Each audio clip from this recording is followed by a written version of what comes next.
ಯಾವಾಗ ಸರ್ಕಾರ ತೆಗೆದುಕೊಂಡಿರುವಂತಹ ಈ ನಿರ್ಧಾರದ ವಿರುದ್ಧವಾಗಿ ಆಕ್ರೋಶದ ಜ್ವಾಲೆ ಹೊತ್ತಿ ಉರಿಯೋದಕ್ಕೆ ಶುರುವಾಗಿದೆಯಲ್ಲ, ಈ ಸಂದರ್ಭದಲ್ಲೇ ಇದ್ರ ಬಗ್ಗೆ ಸಿಎಂ ಸಿದ್ದರಾಮಯ್ಯನವರು ರಿಯಾಕ್ಷನ್ ಕೊಟ್ಟಿದ್ದಾರೆ.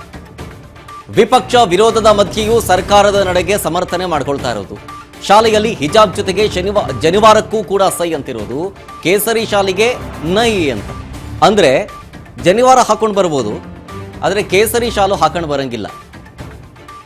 ಮೈಸೂರಿನಲ್ಲಿ ಸಿಎಂ ಸಿದ್ದರಾಮಯ್ಯನವರು ಸಮವಸ್ತ್ರ ಗುಟ್ಟನ್ನು ಬಿಚ್ಚಿಡ್ತಾ ಇದ್ದಾರೆ.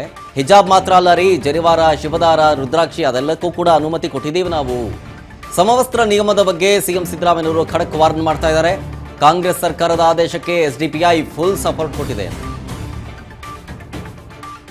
ಸಮರ್ಥನೆಯ ಜೊತೆಗೆ ಹಿಜಾಬ್ ವಿಚಾರ ಮಾತಾಡ್ತಾ ಇದ್ದೀರಿ ಅಷ್ಟೇ, ಜನಿವಾರ, ಶಿವದಾರ, ರುದ್ರಾಕ್ಷಿಗೂ ಕೂಡ ನಾವು ಅನುಮತಿ ಕೊಟ್ಟಿದ್ದೀವಿ ಹೀಗಂತ ಸಮರ್ಥನೆ ಮಾಡ್ಕೊಂಡಿದ್ದಾರೆ.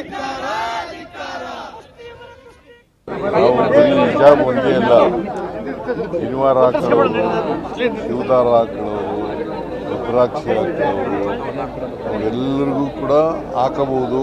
ಅವರ ನಂಬಿಕೆಗಳಿಗೆ ಅನುಗುಣವಾಗಿ ಹಾಕಬಹುದು. Up to 12th ಸ್ಟ್ಯಾಂಡರ್ಡ್ವರೆಗೆ.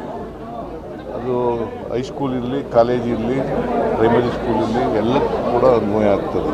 ಸರ್, ಅವ್ರು ಕೇಳ್ತಿರೋದು ಕೇಸರಿ ಶಾಲ್ಗೂ ಅವಕಾಶ ಇದೆಯಾ ಅಂತ ಅವಕಾಶ ಇದೆಯಾ ಅಂತ ಕೇಳ್ತಿದ್ದಾರೆ. ಕೇಸರಿ ಶಾಲ್ ಹಾಕೊಂಡು ಬರ್ಬೋದಾ ಅಂತ ಕೇಳ್ತಾರೆ. ಶಾಲಿಲ್ಲ, ಶಾಲೆ ಹಾಕೊಂಡು ಬರಂಗಿಲ್ಲ.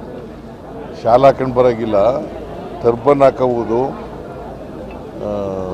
ಜನಿವಾರ ಹಾಕಬಹುದು, ಮತ್ತು ಶಿವದಾರ ಹಾಕಬಹುದು, ರುದ್ರಾಕ್ಷಿ ಹಾಕಬಹುದು, ಮತ್ತು ಹಿಜಾಬ್ ಹಾಕಬಹುದು. ಕೇಸರಿ ಟರ್ಬನ್ ಹಾಕೊಂಡ್ ಬರ್ಬೋದಾ ಅಂತ ಅವ್ರು ಹೇಳ್ತಾರೆ. ಕೇಸರಿಯನ್ನ ಬಿಂಬಿಸುವಂತ ಟರ್ಬನ್ ಹಾಕೊಂಡ್ ಬರ್ಬೋದಾ ಅಂತ ನೀವು ಹೇಳಿದ್ರೆ ಟರ್ಬನ್ ಅಂತ ಹೇಳಿದ್ರೆ. ಟರ್ಬನ್ ಅಂತಂದ್ರೆ ಈಗ ಪ್ರಾಕ್ಟೀಸ್ನಲ್ಲಿ ಇರೋ ಅಂಥದ್ದು ಹೊಸ್ದಾಗಿ ಮಾಡೋಕ್ಕಾಗಲ್ಲ. ಯಾವ್ದು ಪ್ರಾಕ್ಟೀಸ್ನಲ್ಲಿ ಇದೆ, ನಂಬಿಕೆಗಳು ಇದ್ದಾವೆ ಇಲ್ಲಿವರೆಗೆ, ಅವು ಮಾತ್ರ. ನಾವು ಬರೀ ಹಿಜಾಬ್ ಒಂದೇ ಅಲ್ಲ, ಶನಿವಾರ. ಇದು ಸಿಎಂ ಸಿದ್ದರಾಮಯ್ಯನವರು ಕೊಟ್ಟಂತಹ ಸ್ಟೇಟ್ಮೆಂಟು. ಕೇವಲ ಹಿಜಾಬ್ ಮಾತ್ರ ಅಲ್ಲ, ಶಿವದಾರ, ರುದ್ರಾಕ್ಷಿ, ಜನಿವಾರ ಅದೆಲ್ಲದಕ್ಕೂ ಕೂಡ ಅನುಮತಿಯನ್ನು ಕೊಟ್ಟಿದ್ದೀವಿ ಅಂತ. ಅದರ ಜೊತೆಗೆ ಕೇಸರಿ ಶಾಲಿನ ಕುರಿತು ನಮ್ಮ ಮಾಧ್ಯಮ ಪ್ರತಿನಿಧಿಗಳು ಕೇಳಿದಂಥ ಪ್ರಶ್ನೆಗೆ ಈಗ ಆಲ್ರೆಡಿ ಪ್ರಾಕ್ಟೀಸ್ನಲ್ಲಿರುವಂಥದ್ದು, ಅಂದರೆ ಚಾಲ್ತಿಯಲ್ಲಿರುವಂಥ ನಂಬಿಕೆಗಳು, ಅದ್ರ ಬಗ್ಗೆ ಏನಾದರೂ ಇದ್ದರೆ ತೊಂದರೆ ಇಲ್ಲ. ಅದು ಬಿಟ್ಟು ಹೊಸದಾಗಿ ನೀವು ಕೇಸರಿ ಶಾಲನ್ನು ಧರಿಸ್ಕೊಂಡು ಬರೋದು ಅದ್ಯಾವುದು ಕೂಡ ನಡೆಯಲ್ಲ ಹೀಗಂತ ಸ್ಪಷ್ಟನೆಗಳನ್ನ ಕೊಡ್ತೀವಿ.